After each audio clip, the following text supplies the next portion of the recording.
यूं ही नहीं मिली आज़ादी, है दाम चुकाए वीरों ने। कुछ हंस कर चढ़े हैं फांसी पर, कुछ ने जख्म सहे शमशीरों के।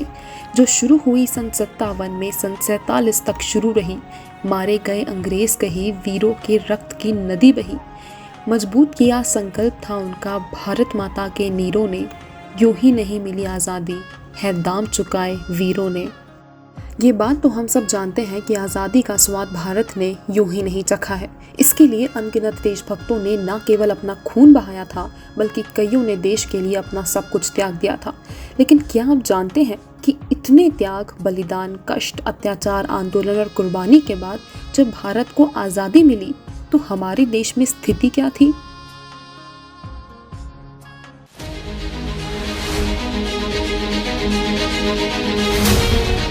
आज़ादी किसे प्यारी नहीं लगती, लेकिन उस दिन महात्मा गांधी इस मौके पर खुश नहीं थे। 14 अगस्त 1947 की रात जब संविधान सभा की बैठक हो रही थी तो राष्ट्रपिता का नाम लेकर शुरू हुई इस सभा के बाहर महात्मा गांधी की जय के नारे लगाए जा रहे थे। लेकिन इन सब के बीच महात्मा गांधी वहां पर मौजूद ही नहीं थे। दरअसल एक तरफ जब पूरा देश आज़ादी के जश्न में डूबा हुआ था, तब राष्ट्रपिता इन सब से दूर अनशन पर थे। हिंदू और मुसलमानों के बीच छिड़ी सांप्रदायिक हिंसा को रोकने के लिए वो पश्चिम बंगाल के नुआखली में 24 घंटे के अनशन पर बैठ गए थे। उस वक्त बापू ने किसी भी कार्यक्रम में हिस्सा नहीं लिया और ना ही तिरंगा फहराया था।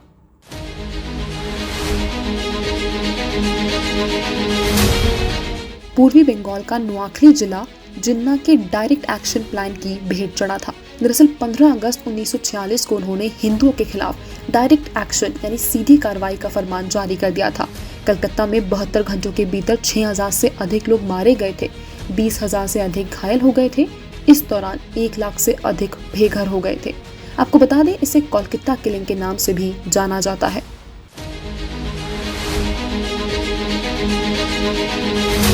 दो 200 साल की गुलामी के बाद 13 अगस्त 1947 को देश का बंटवारा हो चुका था। पूरे देश में अफरा तफरी का माहौल था। एक तरफ आज़ादी मिलने की खुशी थी तो दूसरी तरफ बंटवारे का दर्द।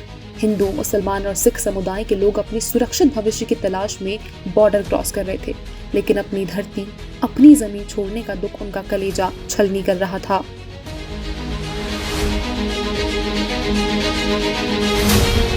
13 अगस्त को ही भारत में रह रही मुस्लिम महिलाओं ने नई दिल्ली रेलवे स्टेशन से पाकिस्तान जाने वाली ट्रेन पकड़ी और पाकिस्तान से हिंदुओं को भारत भेजा जा रहा था। बंटवारे के बीच दंगे भड़क उठे थे और लोग एक दूसरे को मारने काटने में लगे थे। इतना ही नहीं, पाकिस्तान से जो ट्रेन भारत आ रही थी, उनकी बोगियों से लाशें निकल रही थी और चारों ओर खून पसरा था।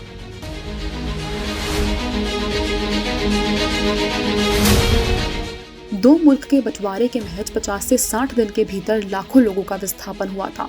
इतना बड़ा विस्थापन दुनिया में पहले कभी नहीं हुआ था। एक आंकड़े के मुताबिक करीब 1.45 करोड़ लोग विस्थापित हुए थे। 1951 में जब जनगणना हुई तो पता चला कि बंटवारे के बाद करीब 72,26,000 मुसलमान हिंदुस्तान छोड़कर पाकिस्तान चले गए और करीब 72,49,000 हिंदू और सिख पाकिस्तान छोड़कर हिंदुस्तान चले आए।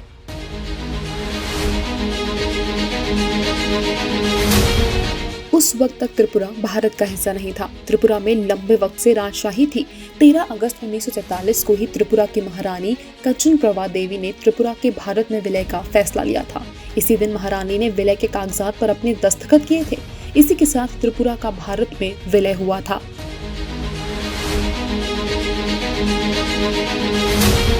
इधर भारत में रियासतों का विलय हो रहा था, लेकिन भोपाल के नवाब भी अपनी बात पर अड़े थे।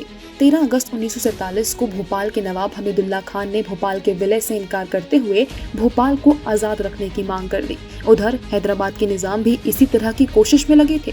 निजाम ने ट्रांसफर और पावर के मसले पर घोषणा की कि हैदराबाद एक स्वतंत्र राज्य के तौर पर रहेगा।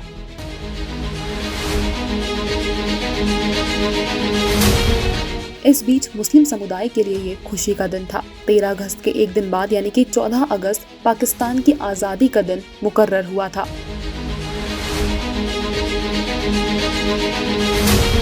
लॉर्ड माउंटबेटन की योजना के तहत 15 अगस्त 1947 को आज़ादी का ऐलान करने का दिन तय किया गया था, क्योंकि इसी दिन 1945 में जापान ने आत्मसमर्पण किया था। लॉर्ड माउंटबेटन ने खुद इसके पीछे का तथ्य भी दिया था कि आखिर उन्होंने 15 अगस्त का दिन ही क्यों चुना।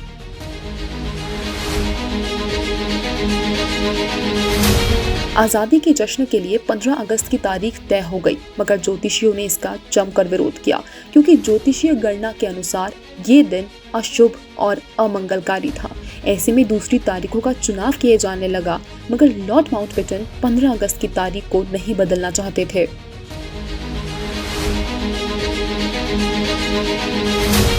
ऐसे में ज्योतिषियों ने बीच का रास्ता निकालते हुए 14 से 15 तारीख की मध्य रात्रि का समय तय किया, क्योंकि अंग्रेजी समय अनुसार 12 बजे के बाद अगला दिन लग जाता है, जबकि भारतीय मान्यता के मुताबिक सूर्योदय के बाद अगला दिन माना जाता है।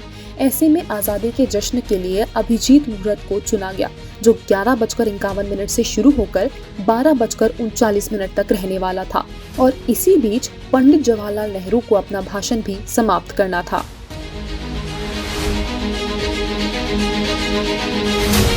जब राजधानी दिल्ली में आज़ादी का जश्न मनाया जा रहा था, उस वक्त बापू दिल्ली से हजारों किलोमीटर दूर पश्चिम बंगाल के नौआखली में थे और राज्य में शांति कायम करने का प्रयास कर रहे थे।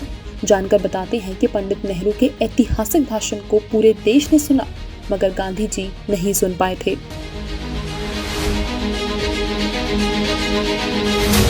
पंडित नेहरू और सरदार वल्लभ भाई पटेल ने महात्मा गांधी को पत्र लिखकर बताया कि 15 अगस्त को देश का पहला स्वाधीनता दिवस मनाया जाएगा। आप राष्ट्रपिता हैं, इसमें शामिल होकर अपना आशीर्वाद दें। जिसके बाद महात्मा गांधी ने भी जवाब में पत्र लिखते हुए कहा था कि जो बंगाल में हिंदू मुसलमान एक दूसरे की जान ले रहे हैं, तो ऐसे में मैं जश्न कैसे मनाने आ सकता हूँ। मैं दंगा रोकने के लिए अपनी जान दे दूंगा।